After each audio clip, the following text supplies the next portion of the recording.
Hello, I'm Patricia, a 34-year-old who leads a pretty ordinary life, balancing a regular job while raising my son. Romance wasn't a big part of my life until I hit my 30s.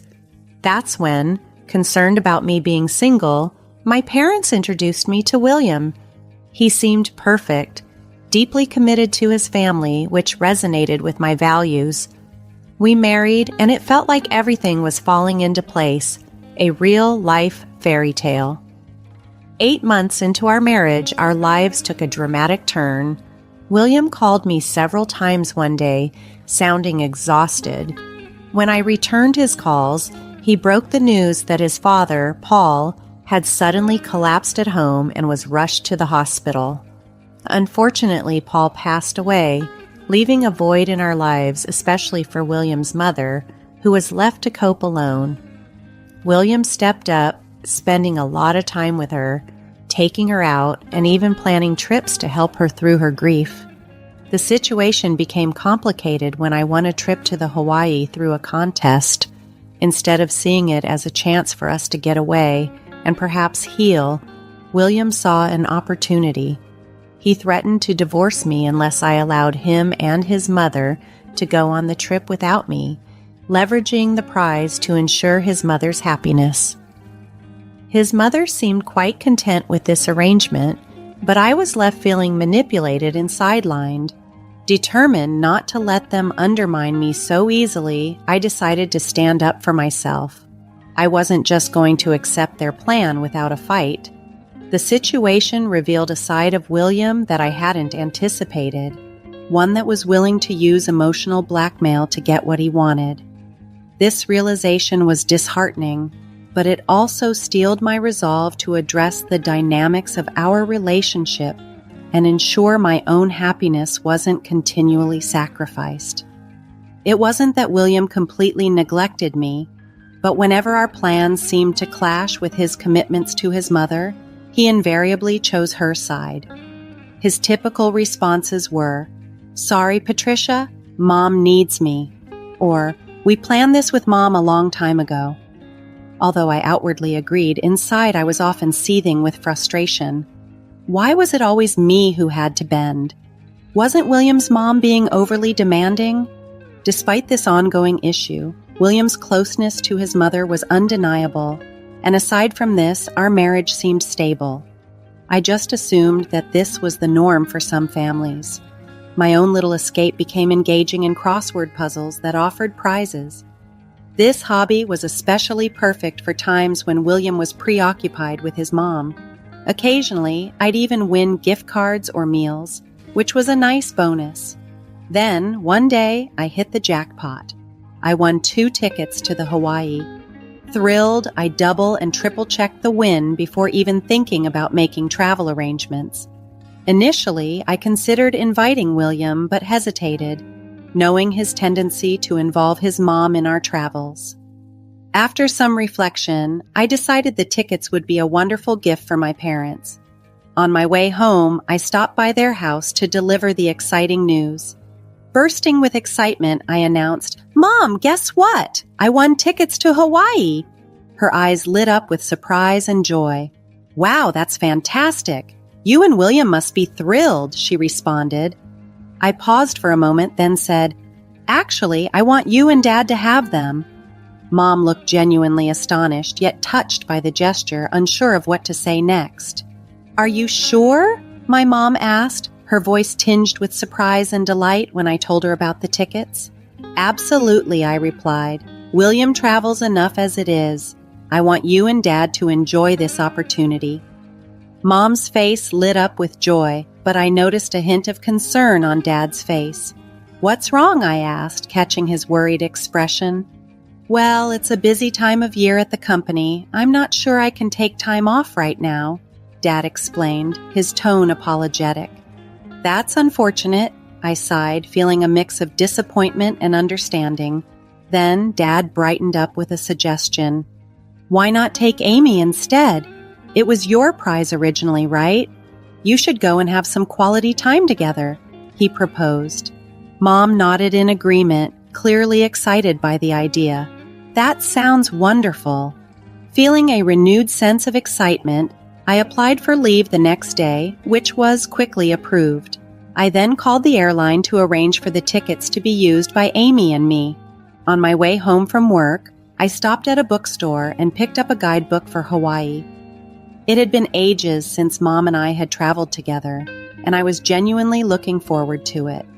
When I got home expecting the house to be empty, I was surprised to find the lights on. I had assumed William was still out, but instead of his shoes, I saw a familiar pair of women's shoes at the entrance. Puzzled, I walked in to find Kelly emerging from the living room. "Patricia, do you know what time it is?" she scolded as soon as she saw me.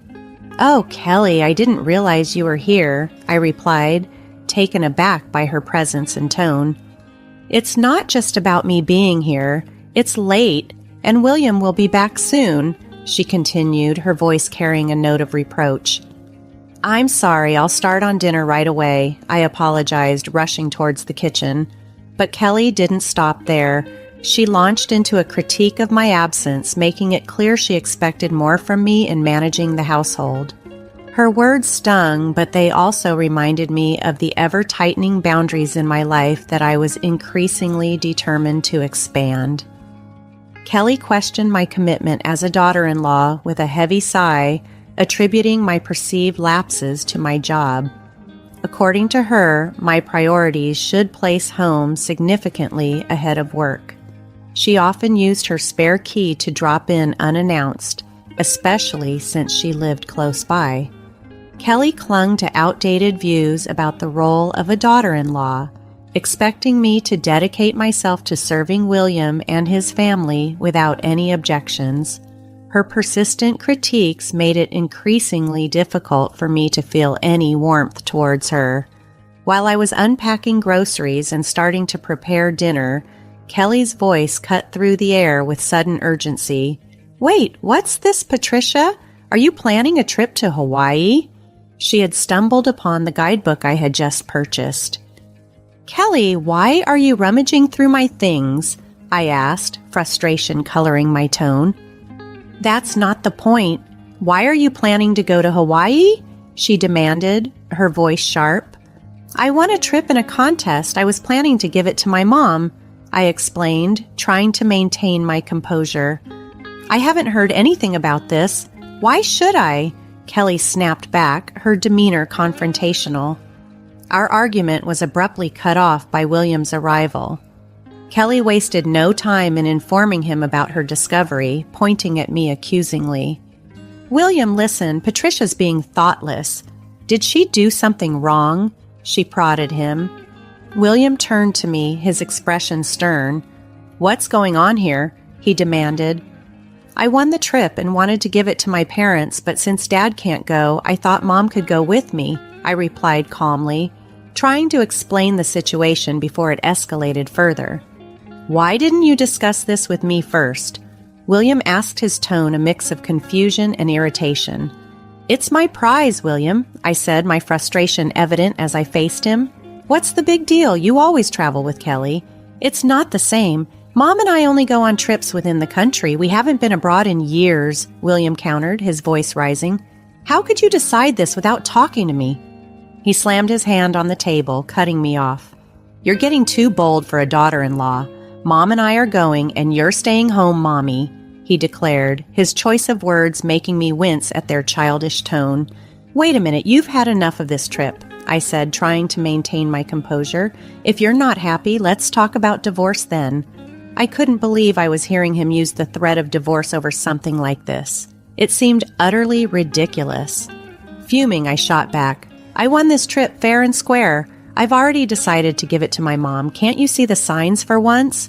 Mom wants to go. When does it end with always putting Kelly first? You never consider how I feel."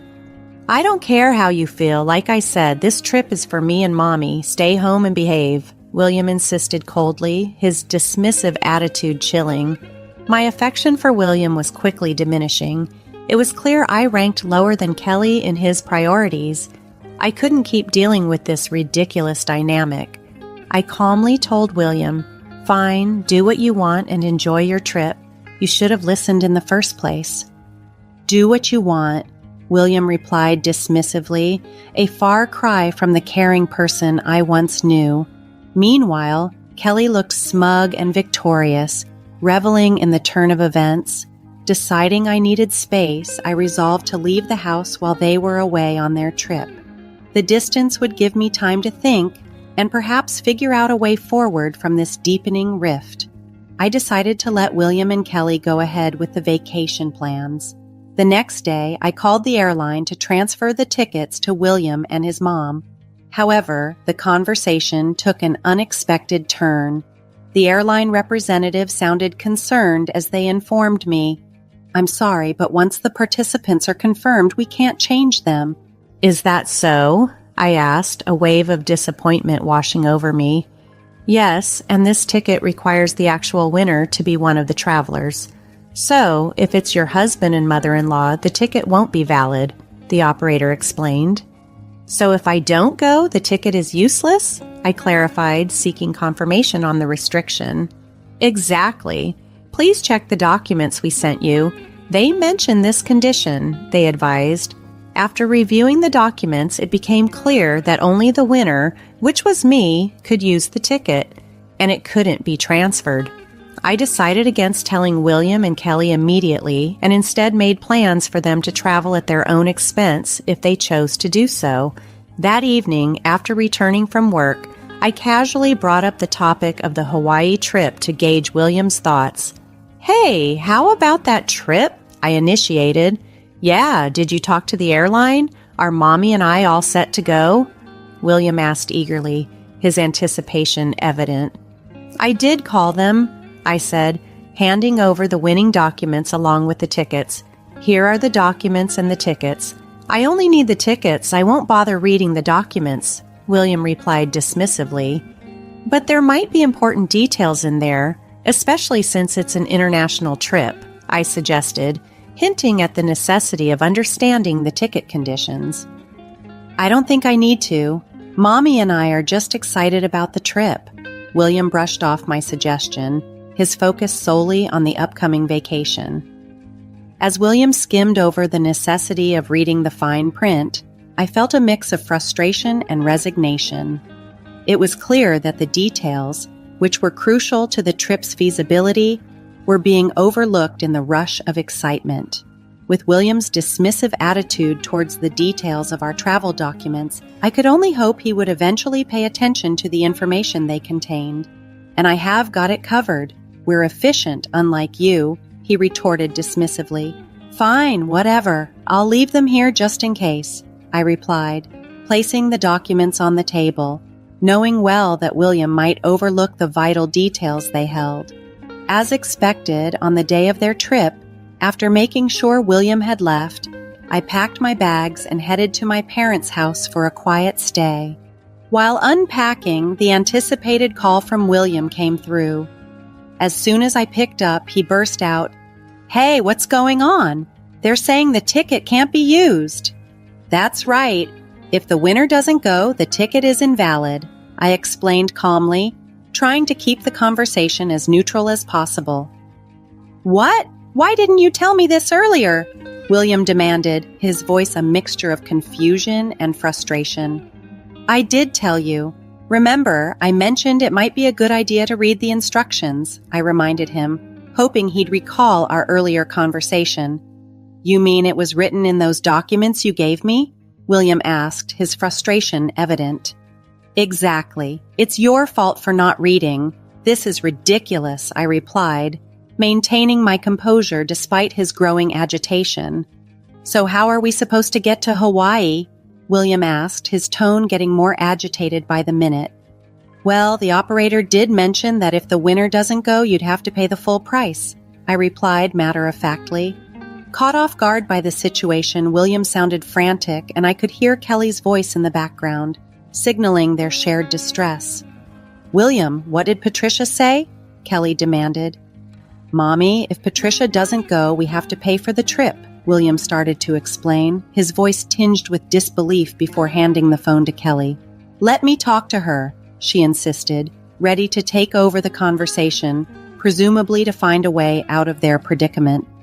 "I can't deal with this anymore," Kelly demanded sharply. I decided to let them sort it out themselves and hung up without another word. It wasn't long before William called back. "Hello?" I answered, bracing myself for more drama. "What is it now? I'm busy," I said coldly, not in the mood for further complications.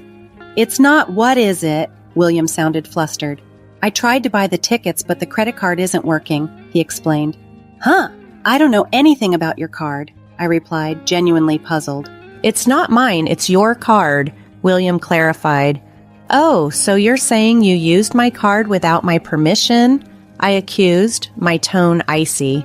"I just need to fix it now. When I checked my wallet this morning, my card was missing. I had a hunch and immediately froze it," I said, realizing why he was having issues. "I knew you stole it," William retorted angrily. "Are you kidding me? I was planning to shop with that card abroad. You're always messing things up," I fired back, my frustration mounting. "You freaking witch," William snapped, his voice harsh, showing no remorse for taking the trip or using my card without permission. Fed up with his selfish behavior, I coldly rebuked him. "A jerk. Who were you calling a witch after mocking others all the time? You should just go to hell," I exclaimed, my patience completely worn thin. "What? Who are you talking to like that?" William asked, sounding offended and taken aback. "Who do you think? Calling out for mommy is honestly creepy," I retorted, highlighting the oddness of his dependency. This entire situation had escalated beyond simple travel plans into a revealing insight into deeper issues in our relationship. If you love your mom so much, maybe you two should just stay together. I can't handle being married to a mama's boy. There's no value for us in staying together, I declared, my voice heavy with exasperation. "Hey, calm down. If you keep this up, we'll end up getting a divorce," William threatened, his tone sharp. "Fine by me. I was thinking the same thing," I retorted, my mind made up. "I've left the house and don't plan to come back. Enjoy your time abroad with your beloved mommy. Hope you both have a great trip," I added sarcastically before hanging up, feeling a mix of anger and relief. Furious, I ended the calls and immediately blocked William and his mother on all my devices. Then, I followed my dad's advice and went to a law firm to start the process of ending my marriage. When I reviewed our finances to divide our assets, I discovered our joint account was empty. William had withdrawn money multiple times, coinciding with his trips with his mom. It was clear he'd used our savings for their travels and had also used my credit card without my permission. I demanded significant compensation from him, which resulted in him owing money and being pursued by creditors. His once indulgent mother, who used to get whatever she wanted, now found herself in a strained relationship with William. They argued every time they met, a stark contrast to their previous closeness. It's ironic how things turned out, considering how spoiled he used to be.